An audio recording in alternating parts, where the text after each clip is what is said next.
You ever have one of those mornings where everything feels right? That was me about a year ago. I remember standing in the kitchen, half asleep, nursing my coffee and flipping through the same news sites I always do, while my wife, Laura, buzzed around the house. Hair perfect, clothes a little too put together for a grocery run. But I didn't think much of it. We've been married 12 years. You stop noticing some of the smaller things. Or maybe you choose not to. We lived in this cozy little ranch-style home just outside of town. Quiet neighborhood, decent neighbors, dog that barked too much 2 doors down, the usual suburban symphony. Laura and I had a routine. I worked a steady job in IT, nothing flashy, but it paid well enough. She stayed home, mostly.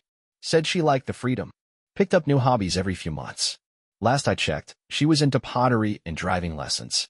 Thought it was cute. Honestly, she'd never bothered getting her license until she turned 35. Late bloomer, I used to joke. We used to be close. Like, finish each other's thoughts close.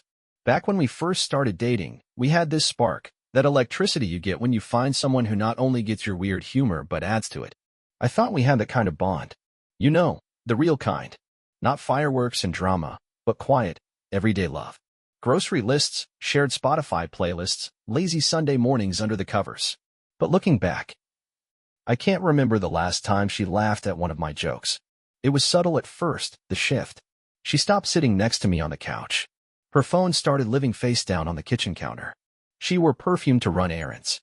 I didn't think much of it, because when you're in it, it's hard to see the decay. You just keep telling yourself it's a phase. Everyone goes through ruts. Marriage isn't a movie. It's work. I wasn't perfect, either. I got complacent. Focused too much on work. Maybe I stopped complimenting her. Stopped noticing the details she spent time on. And when you miss enough of those details, they start looking for someone else to notice them. But back then, I didn't know any of that. I still thought I had a wife who loved me. A home that was ours. A life that, while maybe not thrilling, was stable. I thought we were okay. And that's what makes what happened next so gut-wrenching. It happened on a Thursday. Funny how life can crumble on a weekday. You'd think betrayal would have the decency to wait until the weekend. But no, mine showed up right between lunch and dinner, like a badly timed Amazon delivery. Laura said she had a driving lesson that afternoon. Nothing unusual. She'd been taking them for a few months. Said she was finally ready to get her license. I even encouraged it. Told her it'd be nice not to be the designated driver every time we went anywhere. I remember watching her walk out the door, purse slung over her shoulder, that same vanilla-scented perfume trailing behind her. She smiled at me on the way out, not one of those big, warm smiles, but a tight-lipped, polite version. The kind you give strangers. Then the door clicked shut, and I went back to work. About 2 hours later, I realized she'd left her tablet charging on the coffee table. She never goes anywhere without that thing. It was basically her second brain. I picked it up, figuring I'd shoot her a text, and as the screen lit up, there it was. A notification. From some messaging app one didn't recognize. Can't wait for today. You in the mood for the backseat again? Just sat there and stared at it. You know that feeling when your heart drops, but your brain hasn't caught up yet? Like someone pulled the plug on your emotions and your body's just waiting to reboot? That was me. Now, I could have told myself it was a prank, or maybe something unrelated, out of context. But I knew. Deep down, I knew. That gut instinct? It doesn't whisper. It screams. I didn't open the message. I couldn't. Not yet. My hands were shaking, and my stomach was in knots. I set the tablet back down like it was radioactive.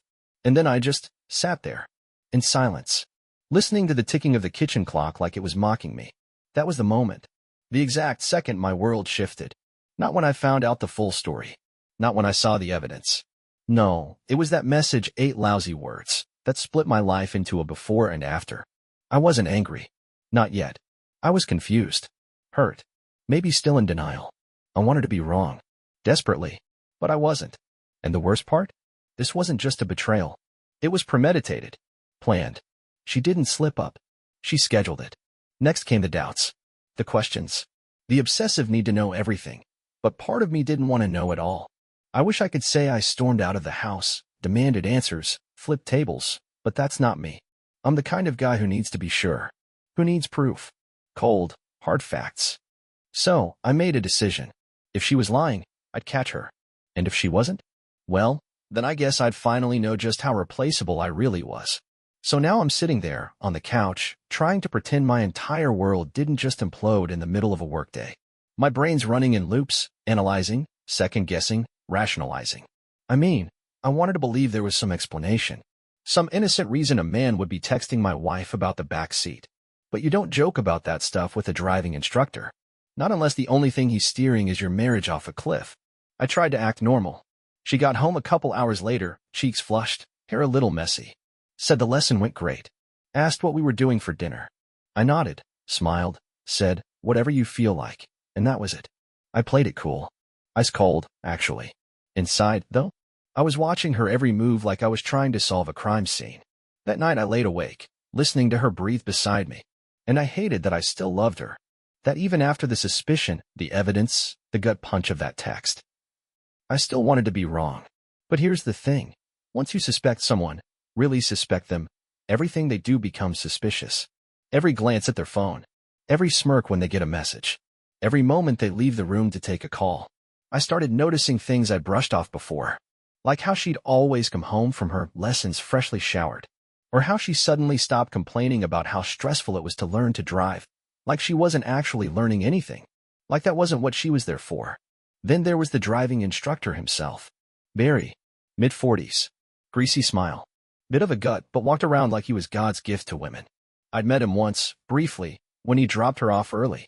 He'd honked the horn instead of walking her to the door, which should have told me everything I needed to know about the kind of man he was. I started wondering, how long had it been going on? Was it just him? Or were there others before him? You know how your mind works when it's been cracked open like that. It doesn't just stop at one theory. It builds a whole timeline. And what really messed me up was thinking about all the moments I trusted her without question. The nights I kissed her forehead goodnight. The weekends we laughed about dumb TV shows. The birthdays. The holidays. All of it. How much of that was real? How much of it was just a cover? You start to doubt everything, not just her, but yourself. Like, was I that easy to fool? Was I really that naive?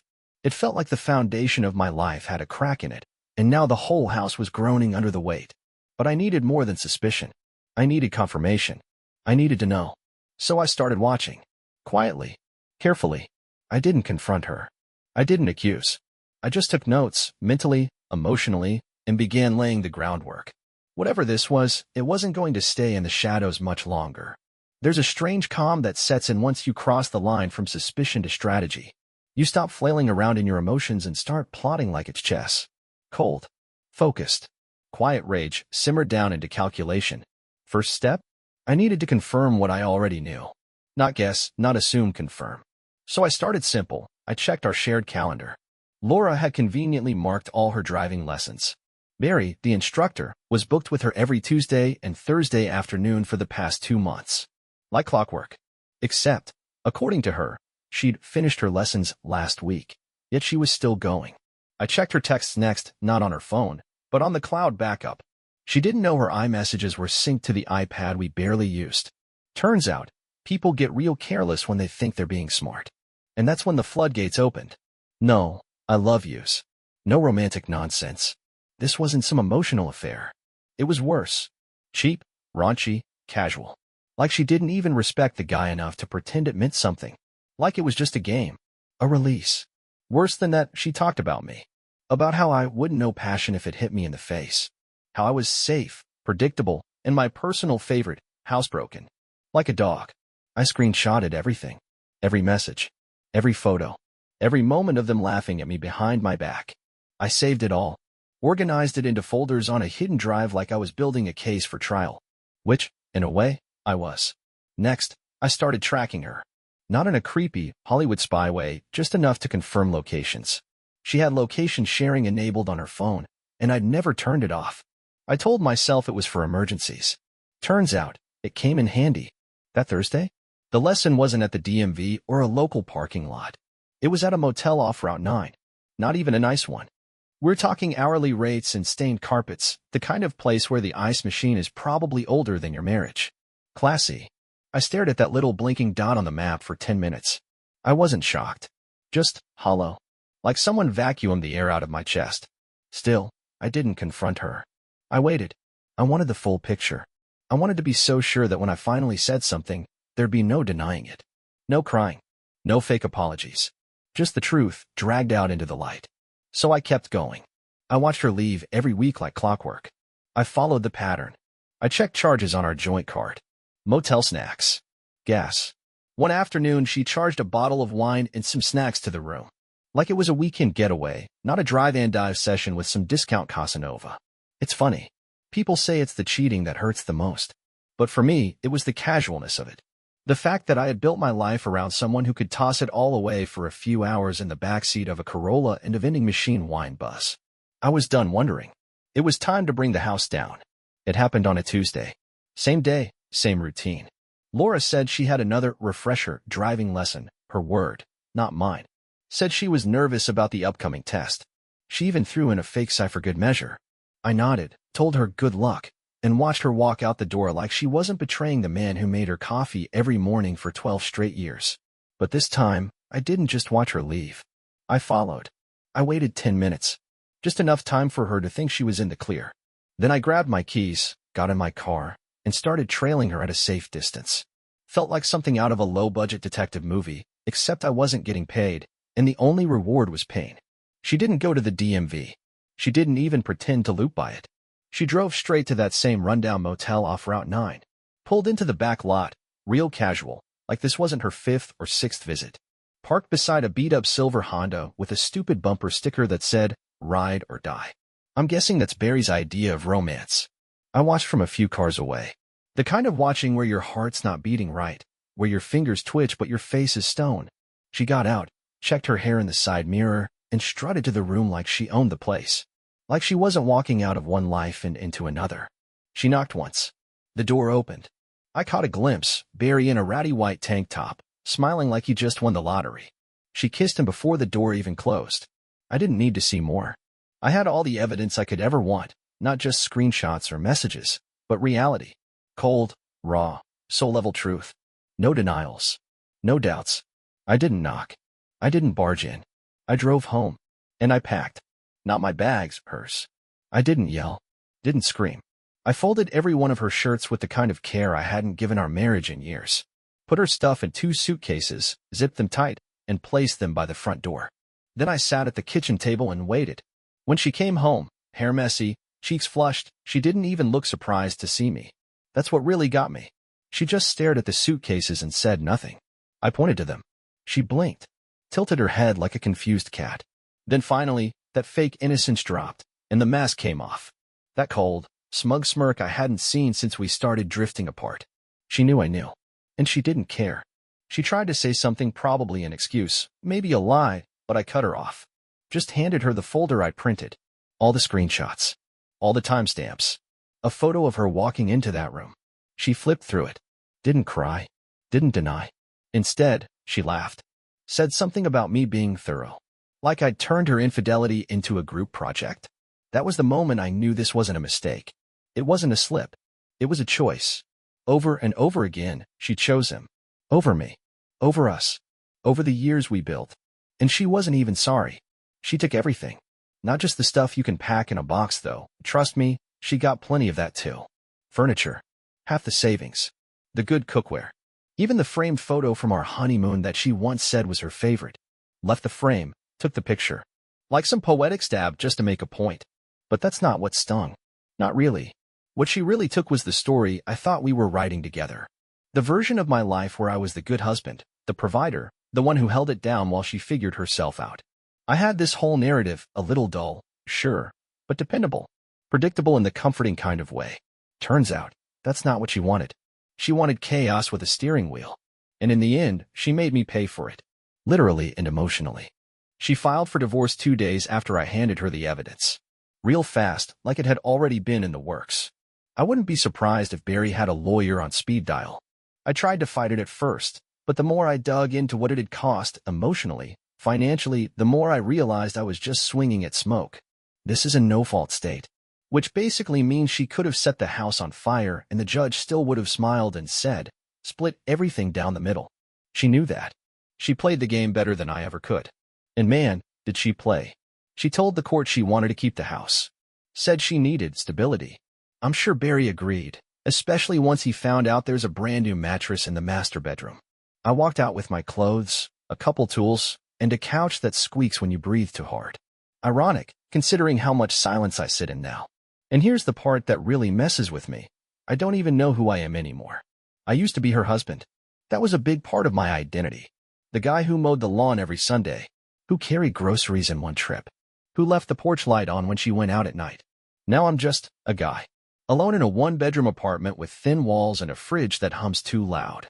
Some days I think about reaching out, not to her, but just anyone. Friends I haven't talked to in years. Family I drifted from. But there's this shame that clings to you, you know?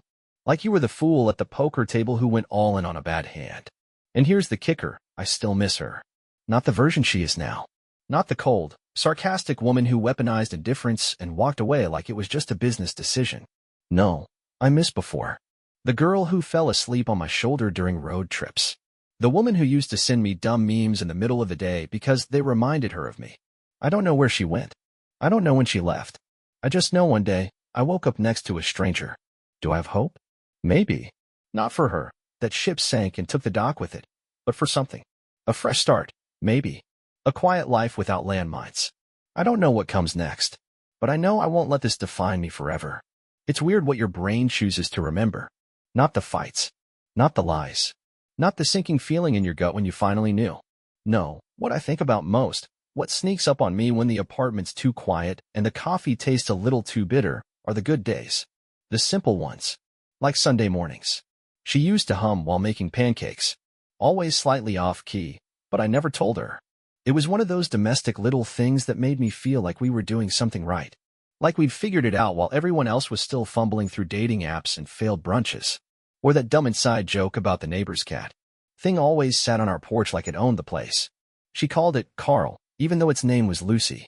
We'd watch it through the window and make up fake conversations. I haven't laughed like that in a long time. Not the polite chuckle you give a coworker. I mean the kind of laugh that fills a room and leaves you breathless. There was a time I really thought she was my person. We weren't flashy. We didn't post about each other all over social media. We just fit. Like two puzzle pieces worn smooth by time. I knew how she liked her tea. She knew which of my shirts were lucky. I rubbed her feet when she had cramps. She brought me cold beers when I was working late in the garage. It wasn't perfect, it was real. And yeah, we had dreams once. Talked about buying land up north. Starting a little farm. Nothing crazy, just enough space to breathe. Maybe a couple goats if we got bored. She said she wanted to paint more, maybe even open a small studio someday. Yes, she painted a different picture instead. It's hard to reconcile that woman with the one who stood in a courtroom across from me 6 months later, asking for spousal support with a straight face. But those good days? I still feel them like echoes. They linger in the back of my mind, soft and annoying, like the tag on a new shirt that won't stop scratching your neck. And here's the thing that really messes with you. Just because someone cheats on you doesn't mean every memory was a lie. It just means you're left trying to figure out which parts were real and which parts were rehearsed. Maybe she loved me once. Maybe she didn't. I don't know. What I do know is that I loved her. For a long time. Fully. Honestly. And that's what hurts the most. It didn't happen all at once. I didn't wake up one day, snap my fingers, and say, oh, she's a monster. That's not how it goes. It's slower. Quieter. Like fog lifting off a mirror until you finally see what was always there. You just didn't want to admit it. After the divorce papers were signed, she didn't fade quietly into the background.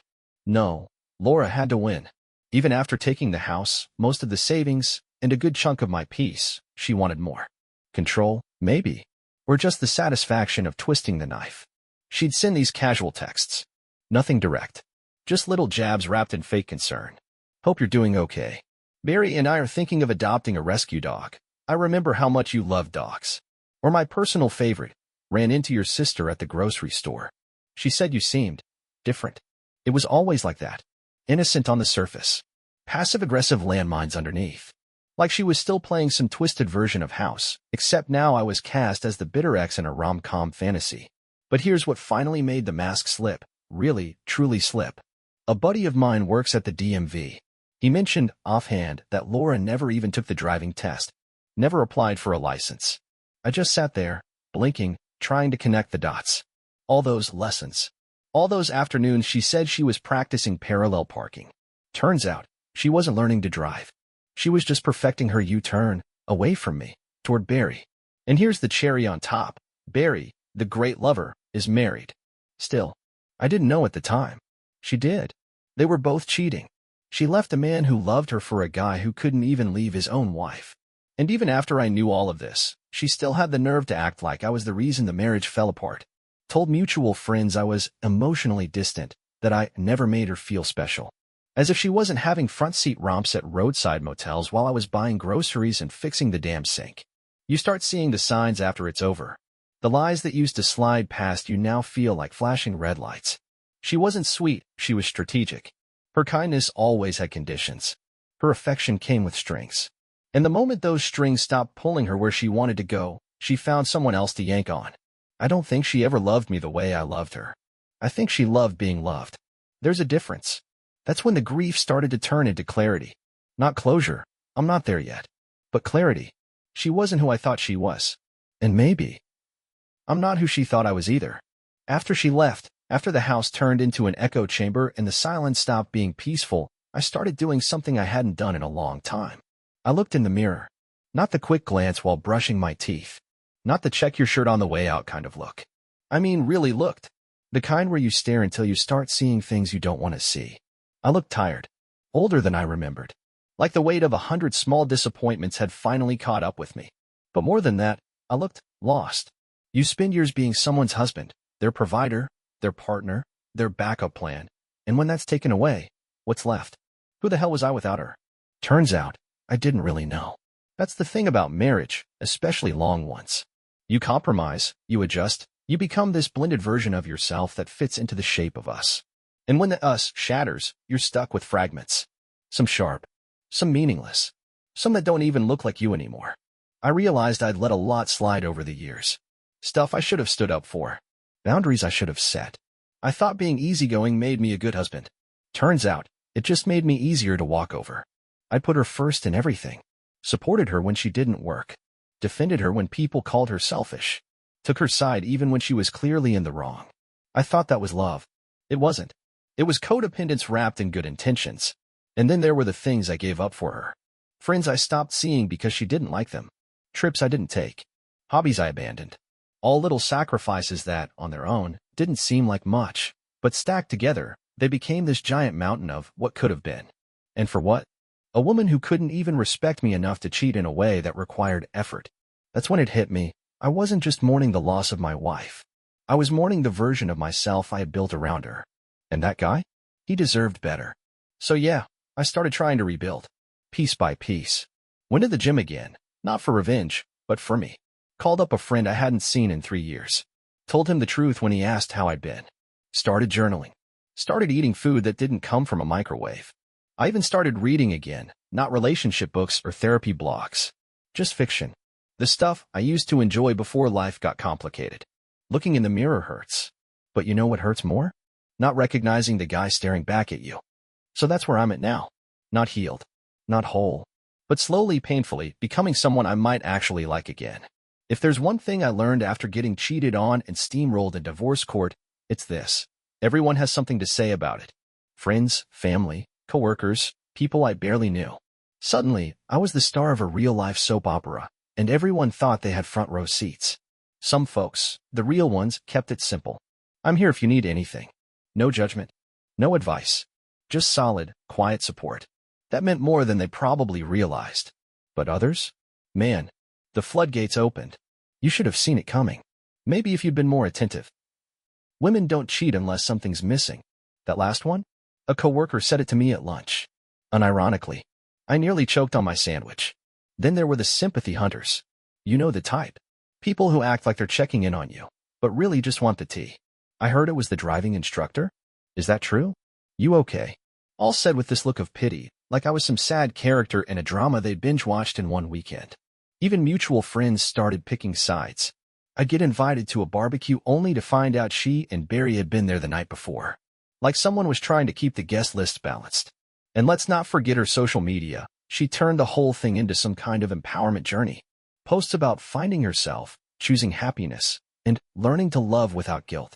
Meanwhile, I'm eating frozen pizza and trying not to text her just to yell. But I stayed silent. I didn't defend myself. Didn't blast her online. Didn't play the victim.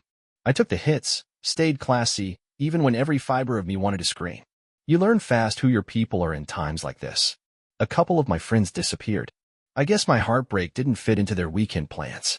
But a few? They showed up with beer, bad jokes, and zero pressure to talk about anything. We just sat on my crappy couch, watching football like nothing had happened, which, in its own way, helped more than therapy ever could. And yeah, some people blamed me. Said I must have done something to drive her away. But here's what I've come to realize. People don't cheat because of what you lack. They cheat because of what they lack. Integrity, maturity, self-control. It's not about me being boring or busy or imperfect. It's about her choosing an easier escape over an honest conversation. Still, the noise gets to you. The whispers, the assumptions, the unsolicited advice from people who've never had their life yanked out from under them in the middle of a work week. You start to wonder, am I really the idiot here? Was I that blind? But no, I wasn't the fool for trusting her. She was the fool for thinking I'd never figure it out. There's no map for this. Nobody hands you a brochure titled, "So your wife cheated with her driving instructor, now what?" You just sort of wake up one day in an unfamiliar bed, in an unfamiliar place, and try to convince yourself it's not permanent. Even though it probably is. I moved into a small one-bedroom apartment on the edge of town.